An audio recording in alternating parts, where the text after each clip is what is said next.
This is what we need to hear. Whatever he may say, he may be cursing us in the worst way, but we will hear only those words. Look at how unhappy I am. For someone to come to the state to curse us, to demean us, to react to us in this very negative way, he has to be unhappy. A happy person doesn't curse. A happy person doesn't criticize. A happy person doesn't blame other persons. So he's got a problem, a serious problem. And the quicker I can realize that, the quicker I'll be able to come to my own center, and from my own center really be able to help this person and solve the problem which exists between us.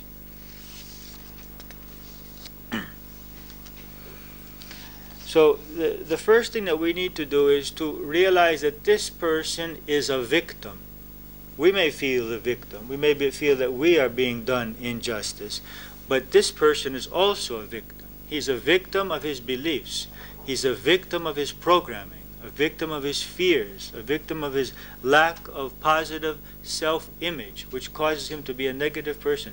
And he doesn't need our rejection or our anger. He may need our assertiveness.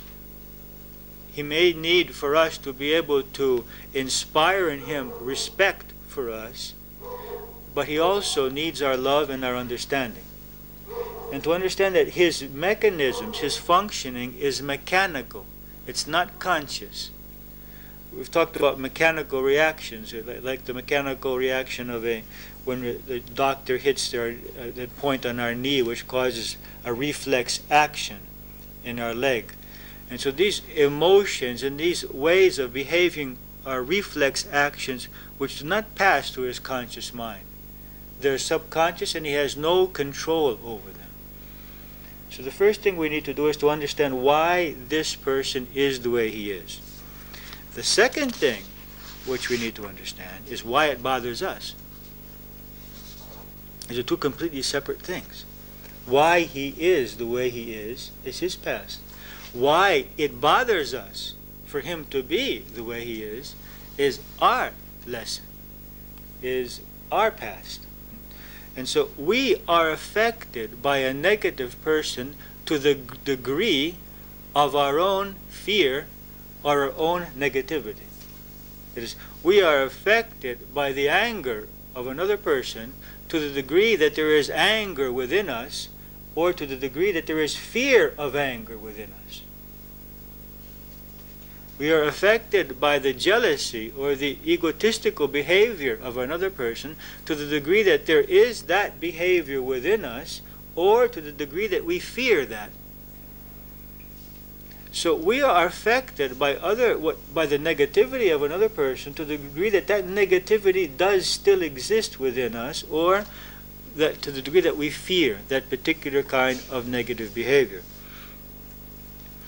And this functions in two ways. We have talked about the mirror effect, in which whatever is within us mirrors or reflects off that person and returns to us as a specific kind of behavior, and that we draw from people specific kinds of behaviors which reflect what we expect from them and what we believe about ourselves. But if we expect abandonment, or we expect criticism or jealousy or negativity or aggressiveness, then that expectation will draw that from that person.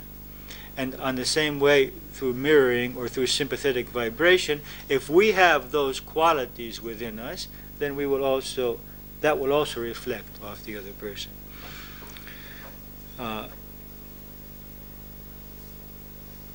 Also, besides reflecting, our beliefs cause us to interpret and to distort the behavior of another person, and to interpret in the way that we have learned to interpret. For example, yesterday we had a very clear example in one of the later groups in the evening. There happened to be two people in the same group who are playing in their relationships the role which they are receiving from another person. For example, there is one woman who, because of her programming from her father in which she didn't receive the love that she wanted to receive, or the freedom, and experiencing a very austere and controlling father. She had no freedom. She interpreted that as a lack of love and as rejection. Now that she has analyzed it, she realized that it wasn't. But now in her relationships, whenever anyone is not able to fulfill her needs, that is, she has a need to go somewhere or to do something, or to receive something from the other person, she immediately interprets that as lack of love, rejection. It doesn't pass through her mind that the person may love her, may accept her, but may not be able to do or respond to those things which she asks because of his own problems. And it turns out the next woman to speak is in exactly the opposite situation. She loves her husband, she cares for him, but she's not able to give him some things he needs from her. So we see very clearly that the interpretation of the one person, that this person is not giving me what I need because he doesn't love me and doesn't care for me and rejects me, is a false assumption.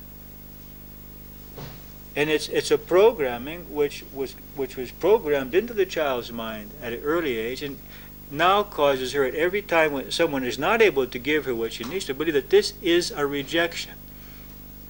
Not able to understand that the other person has blockages, problems, other needs which may not enable him to satisfy our needs, even though he loves and respects us. It's just that he's programmed in a different way. So this mirror effect, or this sympathetic vibration, works in two ways. The first is that it attracts to us what we expect and what we believe that we deserve. And secondly, it causes us to interpret events in a distorted way and to see there that which is not there. To see rejection there where there is not rejection. To see a lack of love there where there is not a lack of love. There's just an inability on the part of the other to overcome his own problems or his own blockages. So the second thing that we need to do is to realize why we are affected by the negativity of the other person. And we will be affected by their negativity until we achieve enough self-confidence and enough self-acceptance, enough assuredness of our own being. When we have achieved that, then the other person can be as negative as he wants, and we're not going to be affected. When we have overcome fear and self-doubt.